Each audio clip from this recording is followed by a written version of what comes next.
Two tiny Australian kelpie puppies stood on their trembling legs in the middle of a silent winter road. Snow clinging to their fur. Their little paws lifted as if begging the world for mercy. No one was supposed to see them.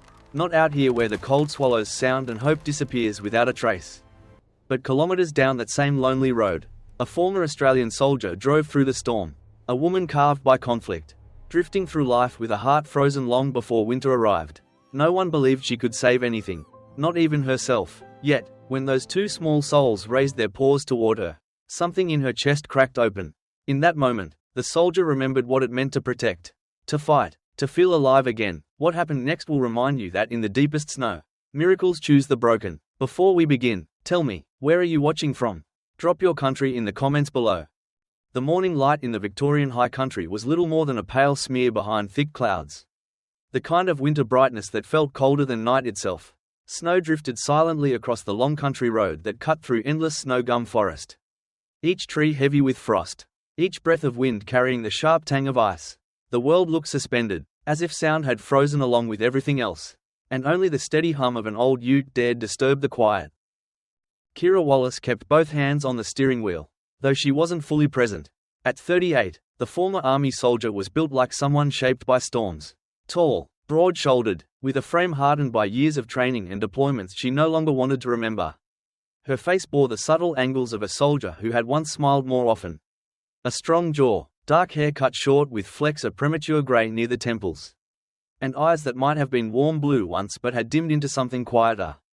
Guarded, and tired, her expression, habitually tied around the mouth, was the look of a woman who had forgotten how to belong anywhere except a war zone. The end of her service had left her more adrift than she liked to admit. Most of her unit had taken different paths, some discharging, some transferring, one lost in an explosion that still echoed in Kira's dreams. She had been granted extended leave with a counselor's suggestion to reconnect with home. But Kira wasn't sure what home even meant anymore. The high country was just a place where the road was empty enough to think. And maybe that was the problem. Thinking hurt. She exhaled slowly, fogging the cold air inside the ute. Her knuckles tightened around the steering wheel as another memory rose. A brief vision of dust. A collapsing door. A mate screaming her name. She blinked it away. Not now, not here, just keep driving, she muttered, though no one was around to hear. The ute's tires crunched along the icy road as the forest narrowed, swallowing the world in white silence. Then, as she rounded a slight bend, something small flickered in her peripheral vision. Kira sat bolt upright. Two shapes stood in the middle of the road. She braked hard. Snow sprang forward in a soft explosion as the ute skidded to a stop. Her heartbeat hammered once, then stilled. At first she thought they were shadows, maybe branches fallen from the storm. But then one of them moved. And another. Two tiny puppies, kelpies by the look of their coloring, stood trembling on the snow-packed asphalt. Their fur was stiff with frost, clinging in tiny needles around their legs and ears. They were barely 6 or 7 weeks old, still baby-faced with round paws too big for their bodies. But the thing that froze Kira wasn't their size. It was the way they looked at her. They were standing upright, balancing unsteadily on their hind legs, lifting their front paws toward her in a gesture that looked shockingly like a plea. Their amber eyes glimmered with something desperate, something hopeful, as if they understood she was their only chance. Kira swallowed. Her first instinct was disbelief. Animals didn't do that, not naturally, but the longer she stared, the more undeniable it became. They were begging. The taller of the two let out a faint cry, the sound thin and raspy, the noise of a creature so cold and weak it barely remembered how to make noise at all. The smaller one pressed close to its sibling, shivering so violently its ears flickered. Kira felt something shift in her chest, a small but unmistakable crack in a wall she had spent years reinforcing. She stepped out of the ute. The air stung instantly, biting the exposed skin on her face. But the puppies didn't move away. If anything, they tried to get closer, stumbling forward with their tiny paws half numb from the cold. Kira crouched slowly, lowering herself to their eye level. Up close, they looked even smaller, their fragile bodies quivering under the weight of winter. The taller one had a faint scrape along its front leg, old enough to be scabbed, young enough to be painful. The smaller one had snow crusted around its nose, breathing shallow and uneven. Kira's throat tightened in a way she didn't expect. She had seen wounded soldiers, starving civilians, animals trapped in collapsed buildings. But these two carried none of the defensive wildness she was used to. Their eyes held a different kind of fear, the kind that came from being abandoned, not attacked. "Where did you two come from?" she whispered. Of course, they didn't answer, but their gaze locked onto hers, steady and pleading. She looked away before she could feel too much. She knew better than to get involved. She was here to decompress, to disappear into silence for a few days. She was not here to rescue anything. She couldn't even rescue herself. Yet, as she stood again, the smaller puppy lost its balance and toppled sideways into the snow. It didn't get up. Something inside Kira cracked wider. She knelt and gently picked it up. The puppy whimpered at the warmth of her hands, its body curling instinctively into her chest. Kira felt its heartbeat, fast, frantic, but still alive, barely. The other puppy pawed weakly at her boot, as if asking for the same mercy. Kira lifted that one too, tucking both inside her jacket. Their tiny bodies pressed against her, shaking, but their breaths gradually steadied as they absorbed her heat. She stared down the empty road. No tracks, no signs of a mother dog, no nearby homesteads. Whoever left them had done it intentionally. Her jaw tightened. Monsters came in many forms. She walked back to the ute and opened the door. Snow swirled around her, stinging her face, but for the first time in months, she didn't feel numb. Something was happening, something small, fragile, but undeniable. Two tiny souls had chosen her, and she wasn't sure why, but she couldn't walk away now. She cleared her throat, her voice unexpectedly soft as she eased the puppies onto the passenger seat and pulled her coat around them. "All right," she murmured, barely above a whisper. "Get in with me." The puppies lifted their heads, pressing together, small tails twitching with the faintest spark of hope. Hope she couldn't turn away from. They climbed toward her, clumsy and determined, their paws hooking onto the edge of the seat as though they understood this was their chance to live. She shut the door gently behind them as the winter swallowed the world once more. And for the first time in a long time, the cold didn't feel quite as heavy. The snow had grown heavier by the time Kira reached the outskirts of the nearest town. The flakes drifting sideways as if reluctant to fall. The two puppies lay bundled inside her old army blanket on the passenger seat. Their tiny bodies tucked so tightly against each other that they looked like one trembling bundle of fur. Every few kilometers she would glance over, half afraid they would stop moving, but each time one of them would lift a paw or nuzzle deeper into the blanket's folds, as if reassuring her they were still fighting. The town of Blackwood Ridge was small, no more than a few intersecting streets lined with wooden storefronts and faded signs. Early light filtered through the snow, casting everything in a muted glow. Kira parked in front of a narrow brick building with a hand-painted sign that read Vance Veterinary Clinic since 1975. She hesitated only a moment before lifting the puppies into her arms. Blanket and all, the warmth of them seeped into her chest, soft but urgent, like two small heartbeats begging her not to let go. The bell above the clinic door jingled as she stepped inside. A pleasant mix of antiseptic and eucalyptus oil filled the air. The lobby was tidy with framed photos of dogs and cats lining the pale blue walls. Behind the counter stood a woman with silver hair pinned into a gentle bun. She wore a thick maroon jumper and wire-framed glasses that rested low on her nose. Her skin was soft with age, but her eyes, light hazel and warm, caught every detail with surprising alertness.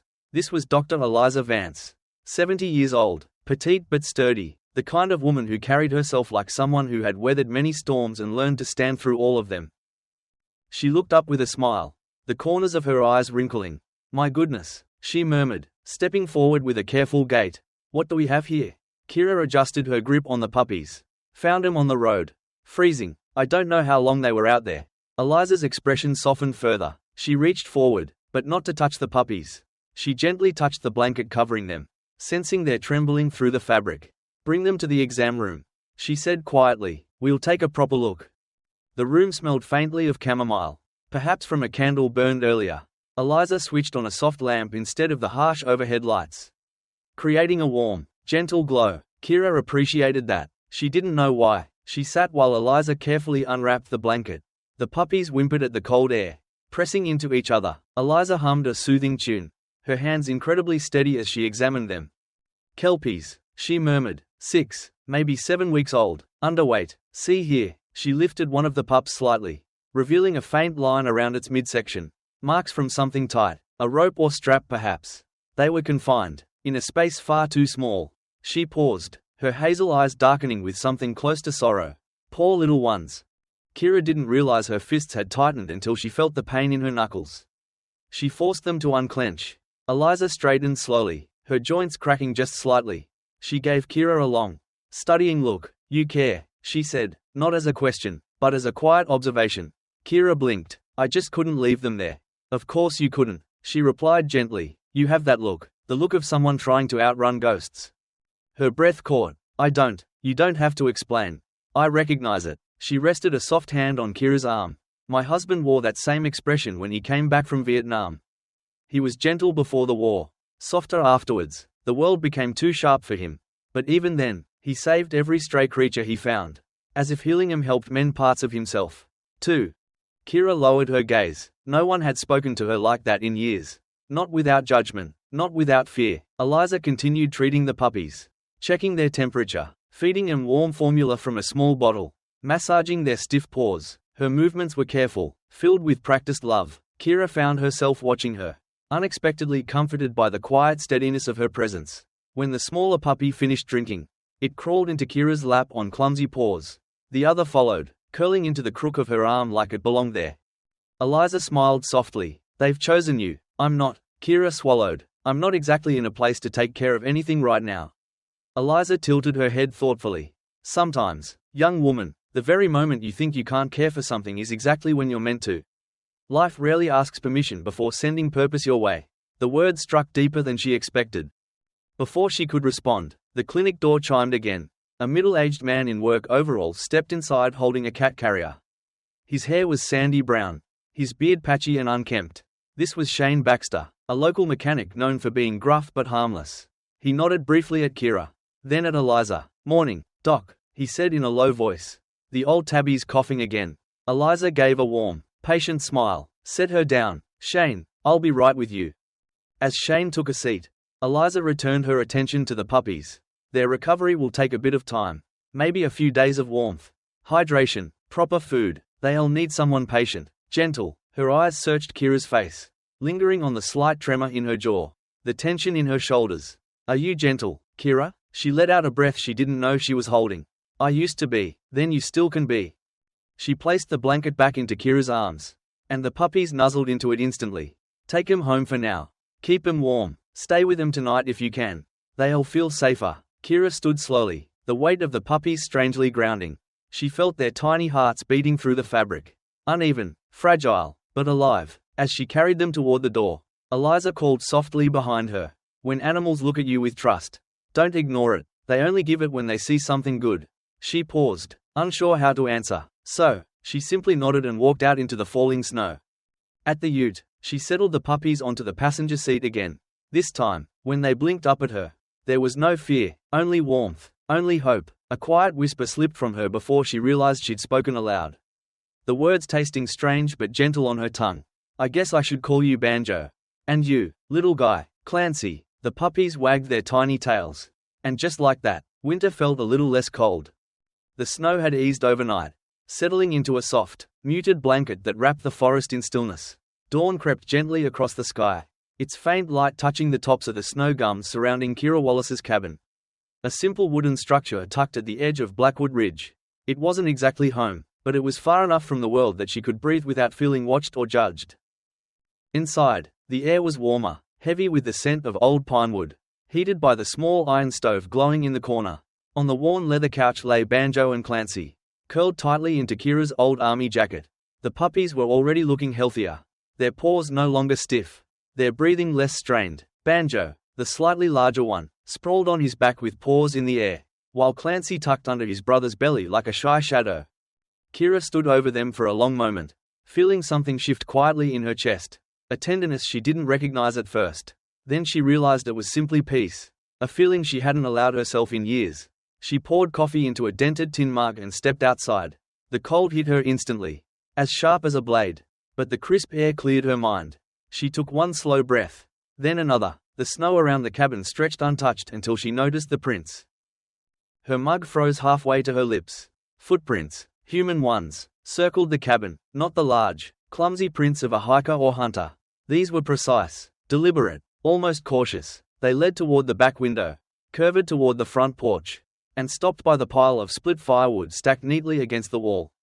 Kira crouched beside them, brushing a hand along the imprint. The edges were sharp, fresh. Someone had been here only hours earlier when she was asleep with two helpless puppies inside. Her attention sharpened instantly, the instinct of a soldier flicking on like a switch. Her breath steamed in the air as she studied the snow. One set of footprints, medium weight, the stride purposeful, whoever it was hadn't wandered. They had inspected, evaluated, searched. Kira's jaw clenched. She scanned the tree line. But the forest revealed nothing. Only silence, only stillness. She circled to the far side of the cabin and stopped. There, half buried in the snow, lay a torn scrap of cardboard. She picked it up, brushing away the frost. It had a faint red printed stripe and a bit of frayed twine still attached. The same material she had seen indentations of around the puppies' bodies. Someone had packaged them, contained them, transported them. Her stomach grew cold in a different way now. Heavy, sinking. Someone knew the puppies were missing. Someone was looking. She went back inside, locking the door out of reflex. Banjo lifted his head groggily, ears twitching. Clancy followed, blinking sleepily with soft, trusting eyes. "It's all right," Kira whispered, though she wasn't sure if she believed it. The puppies stretched, then toddled toward her, tails wagging clumsily. She sat on the floor as they climbed into her lap. Their warmth grounded her, but the weight of responsibility settled heavily over her shoulders. She couldn't ignore the tracks. Someone had come for them. And whoever that was, she doubted they intended kindness. The phone on the counter buzzed, startling her from her thoughts. It was a call from the vet clinic. Eliza Vance's calm, steady voice filled the room. "Kira, I just wanted to check on the little ones. How are they doing this morning?" "Better," she said, "resting, eating. Their breathing is steady." "Good," Eliza replied warmly. "They'll recover faster with warmth and affection." She hesitated. "Eliza, can I ask you something?" Eliza heard the tension in her voice immediately. "Of course. What's wrong?" Kira swallowed, staring at the torn cardboard scrap still in her hand. "Did you mean what you said yesterday? About dogs that went missing?" There was a pause, a quiet breath, as though she were choosing her words. "Yes," Eliza said softly. "I wish I could say it was just rumors. But more than a few families have lost pets recently. Dogs, mostly young ones, sometimes litters. They vanish overnight, and no one ever sees them again." Kira's grip on the phone tightened. "Why hasn't anyone reported it?" "Some did," Eliza answered, a hint of sadness in her voice. "But Blackwood Ridge is small. And the people who do this, they're good at avoiding questions. The local sergeant thinks they may be transporting the animals interstate, selling them under the table." She paused, lowering her voice. "Be careful, Kira. Men like that don't stop easily." She ended the call with a quiet, "Thank you," though dread lingered long afterward. She stared out the window at the forest. The tracks were already disappearing under fresh snow, but the memory of them stayed sharp. Inside the cabin, Clancy dragged the sleeve of Kira's jacket with his tiny teeth, tugging playfully. Banjo stumbled after him, bumping into a wooden leg of the table with a soft grunt. Their innocence, so fragile, so undeserved, hit her with unexpected force. They trusted her, after everything they had endured. They still believed the world might show kindness. Kira wasn't sure she deserved that faith, but she knew she wouldn't betray it. Not now, not ever. She lifted the puppies into her arms and walked toward the window. Snow fell softly, the sky a pale wash of grey. The world looked deceptively quiet. Clancy curled against her chest, warm and small. Banjo nuzzled at her chin. "Someone's looking for you too," Kira murmured, "but they won't get you. Not if I can help it." The truth settled inside her like a stone. She had spent years following orders, rescuing strangers, charging into danger without blinking. But this felt different, personal. She wasn't fighting because someone told her to. She was fighting because something inside her had shifted the moment those puppies lifted their paws toward her on that frozen road. She stood at the window long after the puppies fell asleep in her arms. Snow drifted across the footprints until they vanished from sight.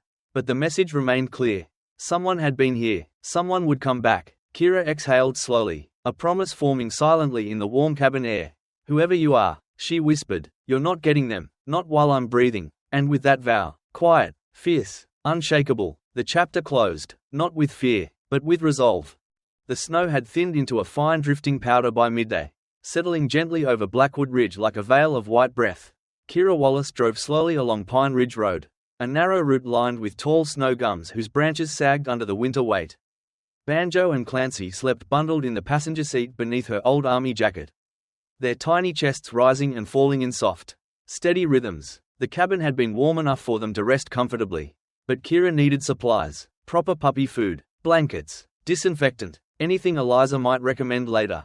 The last thing she wanted was to take chances with their health. As she approached town limits, she spotted a small general store with an aging green sign. O'Connell's. Since 1969, it looked like many small town businesses. Weathered, beloved, stubborn enough to survive time. Kira parked, checked on the pups once more, and stepped inside. A warm bell chimed overhead. The air inside was toasty, scented faintly of cinnamon and cedarwood. Wooden shelves displayed canned goods and hand-labeled jars of preserves. Behind the counter stood Maggie O'Connell, the store's owner. Maggie was a woman of 68, tall and slightly stooped, her frame lean from years of work. Her silver hair was pulled back loosely, spiraling down her shoulders in gentle frizzy waves. She wore a knitted forest green jumper and round glasses perched low on her nose. Her face was deeply lined, but the softness in her grey-blue eyes revealed a kindness untouched by age. She lifted her gaze as Kira approached. "New face," she said, her voice warm but edged with the firmness of someone accustomed to truth. "Haven't seen you around town." Kira offered a polite nod. "Just passing through, staying near the ridge for a bit." Maggie studied her for a beat longer. Her posture, her cautious tone, the way her eyes flickered toward the door as though checking for shadows. "You look like someone who's been through a lot of bits," she murmured. Kira blinked. "Is that a problem?" "Not unless you make it one," she replied with a faint smile. "What can I help you find today?" She picked up a few cans of puppy formula, soft fleece blankets, and a bag of kibble small enough for young dogs. Maggie raised an eyebrow as she scanned the items. Not the kind of supplies most travelers pick up. Kira hesitated. She didn't want attention, not in a place where strangers stood out. "Found a couple of strays," she said shortly, trying to help them out. Something in Maggie's expression shifted. Her lips softened, but her eyes darkened with concern. "Strays, you say?" Kira nodded. "On the road near the ridge." Her breath hitched, barely noticeable unless one was paying attention. "Young, 6 or 7 weeks old." Maggie set down the blanket very slowly, almost carefully, as though sudden motion might break something fragile in the air. "Be careful with that," she whispered. "This town hasn't been safe for animals lately." She had expected caution, maybe even surprise, but not fear. "What do you mean?" Maggie exhaled. Her shoulders sagged slightly as she leaned on the counter. "My son was a police officer," she began. "A good man, strong morals, thought he could clean up this place when he returned home after the academy." She paused, glancing at the photo frame by the register. A young man with sandy hair and a wide smile dressed in uniform. He noticed patterns, missing pets, suspicious vehicles, strangers passing through at night. He looked deeper than he should have. Her voice broke faintly. "He didn't survive that choice." Kira felt something cold coil in her stomach. Maggie steadied herself. "If you found puppies, someone might come looking for them. And trust me, these aren't the kind of people you want to meet on the road." Kira nodded slowly, absorbing her words like a weight settling across her shoulders. She paid for her supplies and gave Maggie a faint, respectful bow of her head. "Thank you," she murmured, "for the warning." "Be safe," she replied softly, "and watch your back." She stepped out into the cold, the bell chiming one last time. The sky had darkened, clouds settling low, as if hiding something. Kira loaded the supplies into the ute, closing the door gently to avoid waking the pups. As she rounded the vehicle, something made her stop. A black ute idled across the car park, its engine low and steady. The paint was dull, streaked with dried mud. The driver's window rolled down. A man leaned out. The driver was in his mid-40s, tall and thick-set with a square-shaped face and a short coarse beard peppered with grey. His skin was weathered, sun-darkened, his nose had a slight crook, likely broken long ago. His eyes, sharp, narrow, colourless, held the coldness of someone used to getting answers one way or another. He gave Kira a slow, deliberate smile. "Afternoon." Kira didn't return it. "Can I help you?" "Maybe," the man drawled, resting one thick arm out the window. His knuckles were scarred, the kind that spoke to years of brawls rather than accidents. "Say, you wouldn't have seen a couple of kelpie pups around, would you? Black and tan, little things, real cute." Kira kept her expression neutral, though her pulse tightened beneath the calm. "Can't say I have." The man's gaze shifted subtly to the passenger seat, where the jacket lay just slightly askew, not enough to reveal the puppies beneath, but enough to make Kira's muscles tense. "Shame," he said slowly, the word lingering like smoke. "Been looking for them, lost them on the road. Damn shame for little pups to freeze out here." His voice was smooth, but the edge beneath it was sharp. Too sharp, like a blade hidden under cloth. "If you see them," the man continued, "you let me know." Kira nodded once. "Sure." The man smirked, though it never reached his eyes.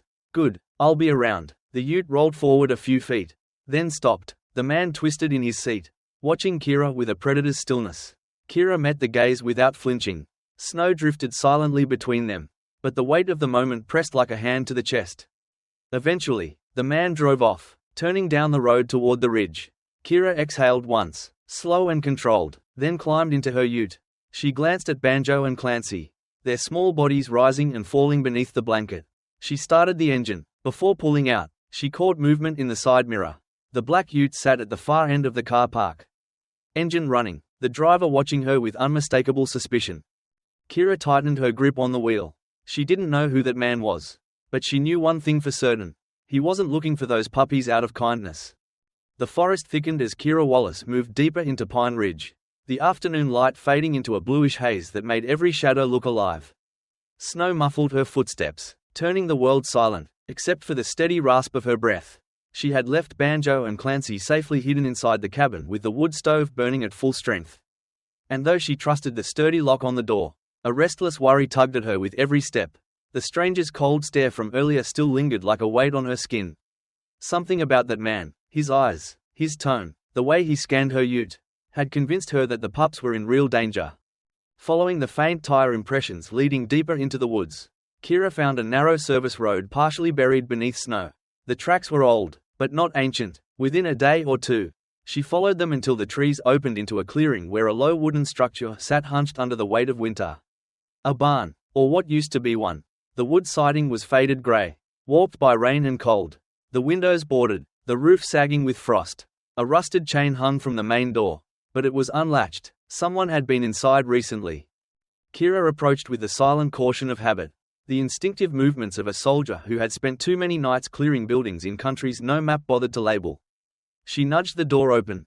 It groaned long and low as if protesting her presence. A mix of smells drifted out: stale grain, damp straw, and the unmistakable scent of something metallic like old cages.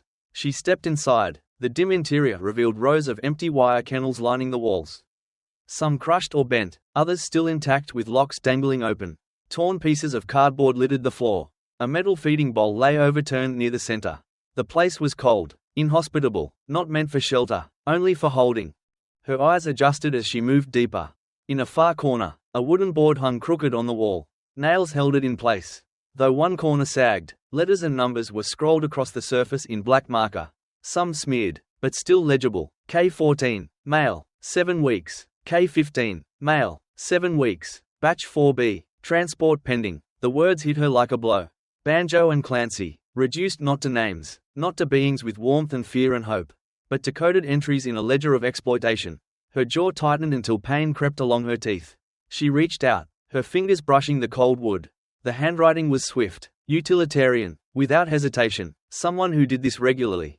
Someone who felt nothing. A faint metallic clink echoed behind her. Kira spun, instincts sharpening, body lowering into a defensive stance. But it was only the wind pushing against the loose chain on the door. Still, her muscles took a long moment to unwind. She moved through each corner of the barn, checking for signs of recent occupation. There was evidence: bootprints hardened in mud near the wall, a cigarette butt crushed beside the door, and a stained piece of tarp that looked recently moved. She crouched to examine it, noticing a small emblem sewn into the corner, a stylized eagle in faded red thread. Not military issue, not law enforcement, something amateur. Something improvised, likely the mark of a trafficking ring branding their equipment. She folded the tarp and tucked it inside her coat. Evidence, proof, something to help her understand what she was up against. Footsteps crunched outside, heavy ones. Kira tensed again, not from fear, but readiness. However, the cadence was wrong, too slow, too uneven. The barn door creaked as someone pushed it open. A familiar voice called gently through the dim. "Kira, you in here?" She exhaled, lowering her guard. Maggie O'Connell stepped inside, wrapped tightly in a thick brown winter coat.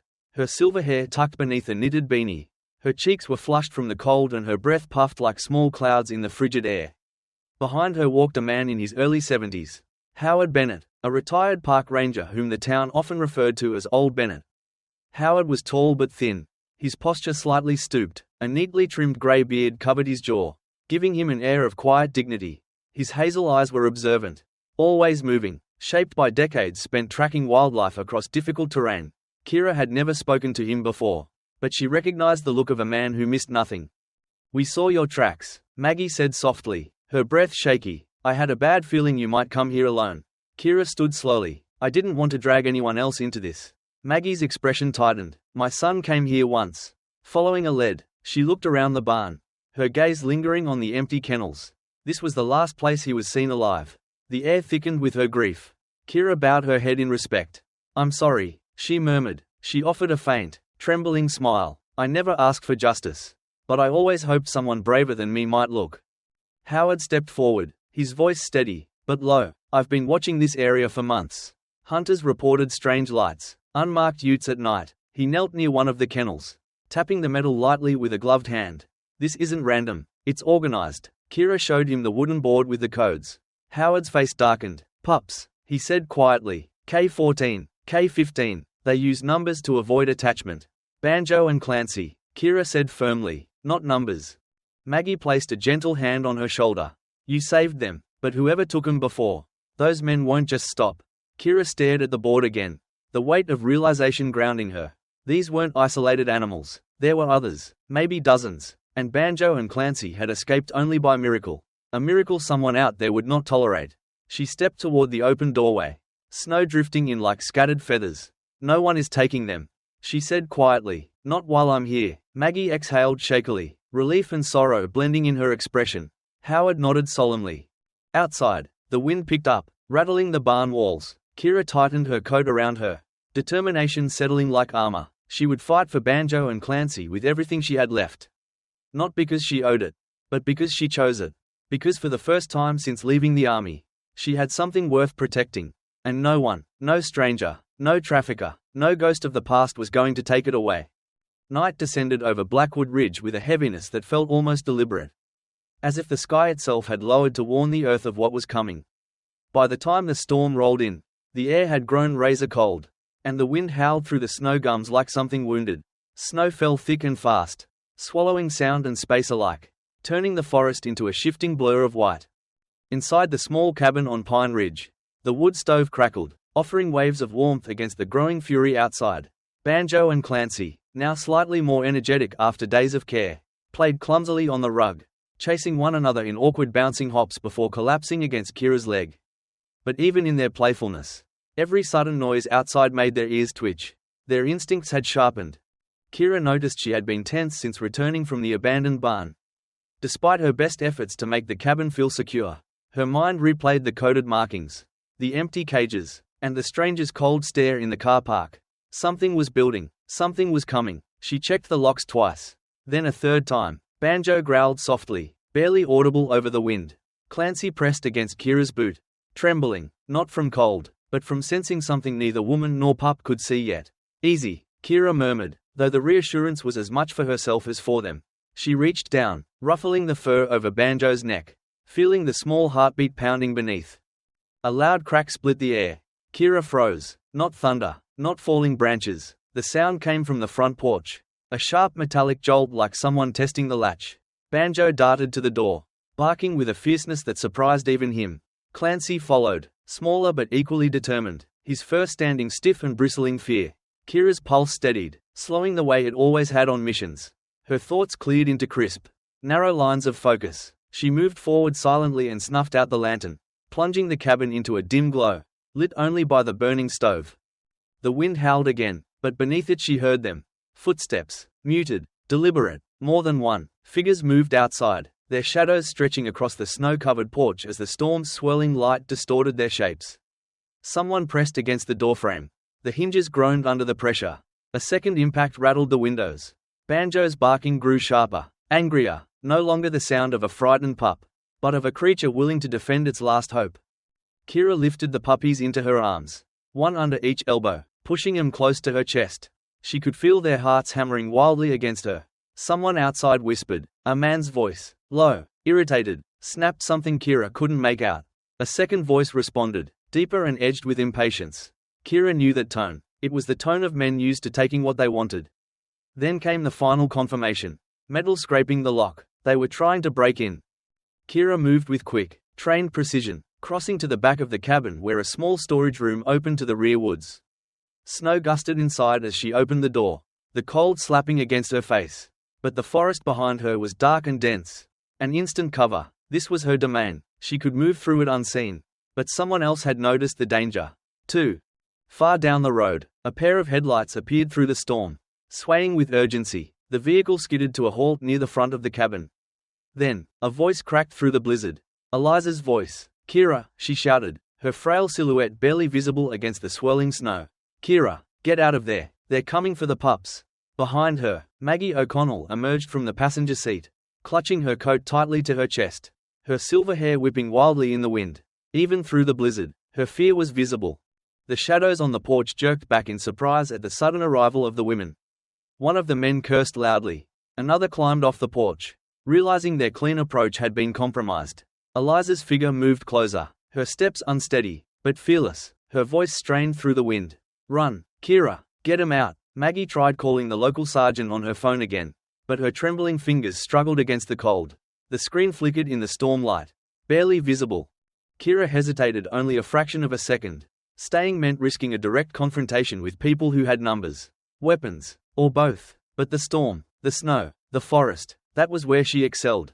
That was where men like the ones outside lost their advantage. She tightened her grip on Banjo and Clancy. Their bodies trembled, but nestled closer, trusting her completely. "Hang on," Kira whispered. Clancy whimpered softly, as if understanding. With one swift movement, Kira slipped into the rear storage room and out the back door, closing it silently behind her. The forest swallowed her instantly. Wind tore at her coat. Snow blinded her vision, but she moved like a ghost, boots soundless against the thick white drifts. The cold bit at her skin, but the adrenaline burning through him drowned it out. Behind her, she heard the slam of the cabin door finally giving way. Voices shouted, footsteps scrambled across wooden boards. But the men were too late. Kira had vanished into the storm. One of the men emerged onto the rear porch, squinting into the swirling night. "She went into the woods," he shouted. "Find her." But the forest echoed back nothing. Kira zigzagged through the trees, using the terrain to shield her path. She kept Banjo and Clancy tucked tightly beneath her coat, their small heads pressed against her chest. She could feel their fear, their trust, their fragile weight. She felt something else, too, a surge she hadn't felt since her army days. Purpose. She whispered to them through the wind. "You're safe. I won't let him take you." And in the heart of the storm, chased by shadows and danger, Kira Wallace remembered who she was. Not a broken woman hiding from ghosts, but a protector forged by hardship. This was her land now, her mission, and no one would take what she'd sworn to defend. The storm raged through the treetops as Kira Harrison pushed deeper into the forest, her boots slicing through drifts of snow that swallowed half her shins. The night was a feverish blur of wind and white, but she moved with the discipline of a soldier. Swift, silent, calculating each step. Banjo and Clancy were tucked inside her coat, their tiny bodies pressed against her chest for warmth. She could feel their trembling, could sense their confusion and fear, but she whispered steady reassurance as she climbed the ridge. "We're okay, I've got you." The wind swallowed her words almost instantly. Behind her, the roar of a ute engine tore through the storm. A harsh beam of headlights cut across the slope like a hunting knife. Slicing through the darkness, the light skidded across tree trunks, bushes, and snowdrifts, searching. Closer, closer. Kira changed direction, veering toward Dragonfly Hill, a steep, uneven rise of rock and frozen shrubs that only seasoned hikers used. And even then, rarely at night, but for a woman who had navigated through hostile territory on foreign continents, this terrain was nothing. She climbed swiftly, using the jagged stones for leverage. Halfway up, she paused, listening. The ute engine revved again. The headlights bounced chaotically as the vehicle skidded across the lower clearing and reversed. Then another set of lights appeared. 2 utes, maybe 3. Their beams flickered through the blizzard like wolves' eyes. Someone shouted orders. The wind carried the words away. But not the tone. Aggressive, agitated, angry that their prey had slipped away. Banjo gave a small, anxious yelp. Clancy tried to burrow further into Kira's coat, his tiny paws gripping the fabric. Kira stroked their heads. "I know," she said under her breath. "But we're not stopping, not now." She reached a narrow plateau where the snow was thinner. There, she bent down and dug the end of a broken branch into the snow, dragging it behind her as she walked backward. The result, a false trail, a set of footprints leading in the opposite direction. Classic misdirection. She smoothed the real ones with fresh snow and moved along the ridge, staying close to the cliffside where shadows masked her figure. The storm howled, covering her tracks almost instantly. She found a narrow rock fissure just wide enough for one woman and 2 trembling puppies. The crevice cut into the hill like a natural shelter, protected from the direct wind. Kira slipped inside, positioning herself behind a boulder. Banjo peeked out first, his muzzle quivering, ears flattened. But then, as one of the utes roared closer, He did something unexpected. He barked. Loud, sharp, fierce. The sound echoed across the ridge like a warning shot. Clancy echoed the bark. A soft, wobbling attempt at bravery. Kira gently pressed them closer. Easy heroes, she whispered. We're hidden, they're not. The ute headlights flooded the slope, illuminating the fake trail. A man whose outline was only briefly visible. Large, broad-shouldered, moving with the swagger of someone used to intimidation, jumped out of the lead ute. His hood flapped wildly in the storm. Even in the darkness, Kira could tell it was the same man from the general store car park. Shane Baxter. His hulking frame moved through the snow with surprising agility for a man his size. The beam of his flashlight traced the false footprints up to a cluster of trees. He motioned toward another man, a thinner figure with a narrow jaw and a twitchy manner, wearing a thick fur-lined jacket and mismatched gloves. This was Dale, one of Shane's poorly disciplined recruits. Jittery and unpredictable, with darting eyes that never seemed to settle. Dale kicked at the snow as if expecting Kira to pop out from beneath it. Shane barked an order at him, pointing toward the ridge's western drop-off. Dale nodded nervously and trudged away. The rest of the men fanned out, their lights slicing through the storm. Kira held perfectly still, forcing calm into her breath, into her pulse, knowing Banjo and Clancy felt every tension in her. Minutes stretched tight as wire. Then sounds, not engine sounds, human voices, more of them. Kira tensed until she recognized one. Maggie, her breathy, determined call broke through the storm like a beacon. This way, shine the lights this direction. Next came Eliza's voice, less loud, but no less resolute, calling for the police. Behind them, a line of townspeople pushed through the snow, carrying lanterns and handheld floodlights. Their silhouettes formed a wavering ribbon of orange and white against the dark forest.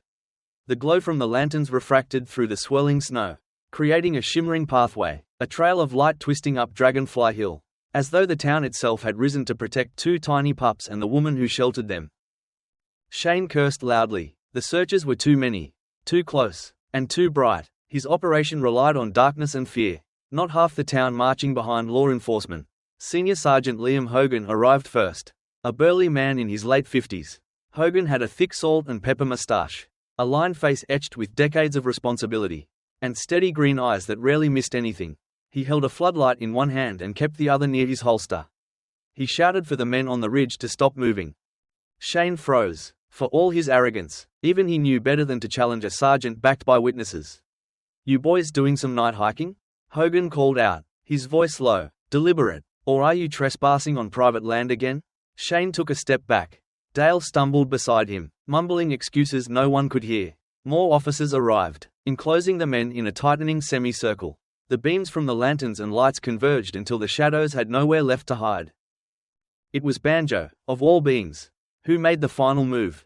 The brave little pup wriggled out of Kira's grasp, scrambled halfway up the boulder inside the crevice, and barked again, this time with triumph. A beacon, a declaration. Kira stepped out of hiding, holding Clancy securely. The sergeant spotted her immediately. Wallace, Hogan shouted, you all right? Kira nodded. They were after the puppies.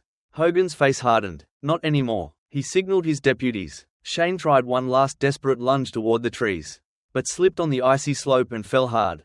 Deputies pinned him before he could regain his footing. Within minutes, the traffickers were cuffed, weapons confiscated, and utes searched. Banjo bounded toward Kira, tail waving wildly, though he trembled from cold and adrenaline. Clancy squirmed too, pressing his nose to Kira's chin. They weren't afraid now, they were relieved. Safe. The lanterns glowed warmly across Dragonfly Hill, casting the scene in soft amber light, as if the storm itself had paused to witness justice. Maggie reached Kira first, tears gathering in her lashes, her breath shaking from both exertion and relief. You brought 'em back, she whispered, all three of you. Eliza placed a gentle hand on Kira's arm. Let's get the little ones warm. Kira nodded, holding the puppies close as the wind eased into a soft snowfall. For the first time that night, she allowed herself to breathe fully, deeply. They were safe. She had kept her promise. 3 weeks after the arrests on Dragonfly Hill, winter settled over Blackwood Ridge not as a threat, but as a soft blanket, quiet, shimmering, and full of second chances. The storm season had eased, leaving behind drifts of powdery snow that sparkled under the pale sun. Smoke curled from chimneys across the small town, and laughter drifted from porches where neighbors salted their steps or brushed off their sleds. Peace, fragile, precious, had returned. Kira Wallace stood outside the police station in her heavy winter coat. Gloves in hand, her breath curling gently into the calm morning air. The paperwork was complete now. The tension of waiting, wondering, and hoping had finally lifted. She glanced down. Banjo, now sturdier, his legs no longer wobbling, sat proudly at her left boot, tail flicking in small, confident arcs. Clancy, smaller but quicker to warm emotionally, perched against Kira's right ankle, his dark eyes bright and curious. Their fur, once dull with fear and cold, had grown thick and glossy in shades of warm black and tan. They were barely 3 months old now, but something in their posture had changed. They stood with an unspoken trust, as if they understood that no darkness chased him anymore. Senior Sergeant Liam Hogan exited the building with a rustle of paper. He nodded to Kira, his lined face softer than usual beneath his grey moustache. "Well," Hogan said, handing her the final form.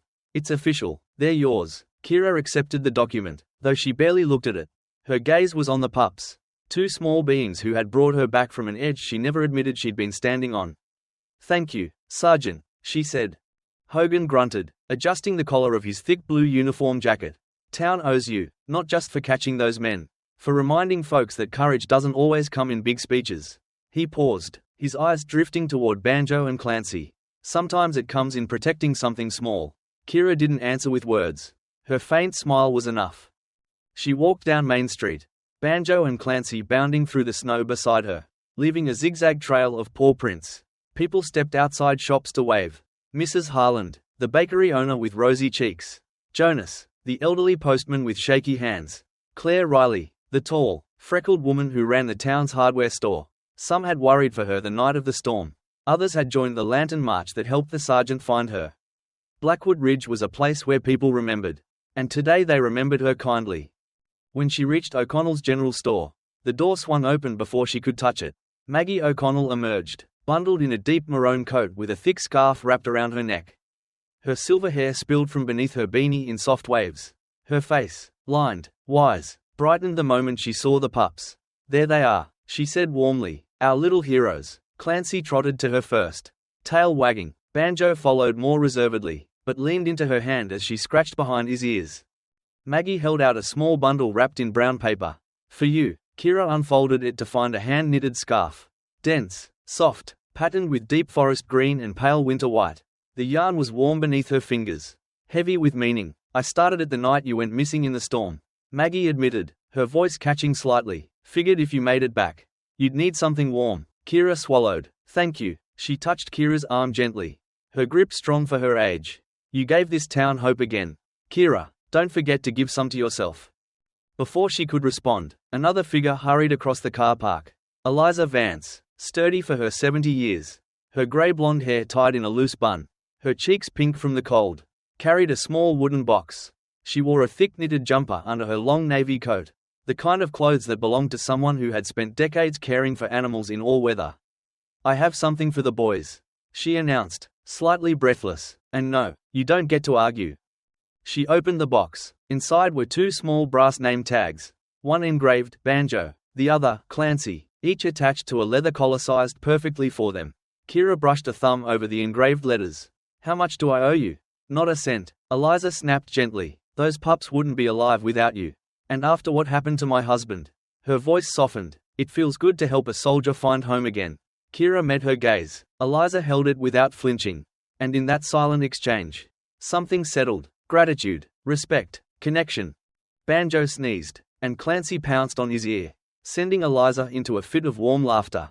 Kira knelt and fastened the collars carefully. The pups immediately pranced in circles as if aware of the significance. 3 hearts, 1 home, that's what Maggie murmured beside her. Later that afternoon, Kira returned to her cabin on Pine Ridge. Snow sparkled like scattered diamonds beneath the fading winter sun. Smoke drifted lazily from the chimney. The cabin, once just a shelter she barely tolerated, now felt like something different. A beginning. She stacked fresh firewood, lit the stove, and watched Banjo and Clancy tumble around with reckless joy. Their bellies were full, their eyes bright, their bodies warm. They were safe, and for the first time in years, so was she. As the sun dipped behind the treetops, painting the sky in soft gold and lavender, Kira stepped onto the wooden porch. The boards creaked under her weight. Familiar and steady, Banjo trotted to her left side, circling once before lying against her boot. Clancy curled at her right, resting his chin on her shoe with a sleepy sigh. The quiet was profound, not empty. but peaceful, a kind of quiet she hadn't known even in the safest of bases overseas. She looked at the snow-covered forest, at the soft glow from the cabin window, at the two small souls beside her, and something inside her, something long buried under dust and fear and steel, finally loosened. This was not the life she expected, but it was the one she needed. Banjo's tail brushed her leg. Clancy's tiny heartbeat fluttered against her shoe. "Yeah," Kira whispered, "we're home." For the first time in so many years. She meant every word. In the end, the story of Kira, Banjo, and Clancy reminds us of something quiet yet undeniable. Miracles rarely arrive with thunder or bright lights. Sometimes they come on trembling legs, wrapped in snow, in the smallest creatures God places in our path. Sometimes they appear when we are lost, when we no longer believe we deserve a second chance. And yet, grace still finds us, just as Kira was pulled back into life by two fragile hearts. Each of us is offered moments every day to witness God's gentle work in the world. A kindness from a stranger, a warmth we didn't expect, a door opening when we feared every path was blocked. These are not coincidences, these are reminders that even in the coldest seasons of our lives, God does not forget us. If this story touched you, if it made you believe again in quiet miracles and in the power of small lives to change broken hearts, I invite you to share it with someone who needs hope today. Leave a comment, tell us where you're watching from, and let these stories travel farther than we ever could alone. And if you want more moments like this, I hope you subscribe to the channel so we can continue walking this path together. May God bless you, protect your family, and place a little miracle on your doorstep when you need it most.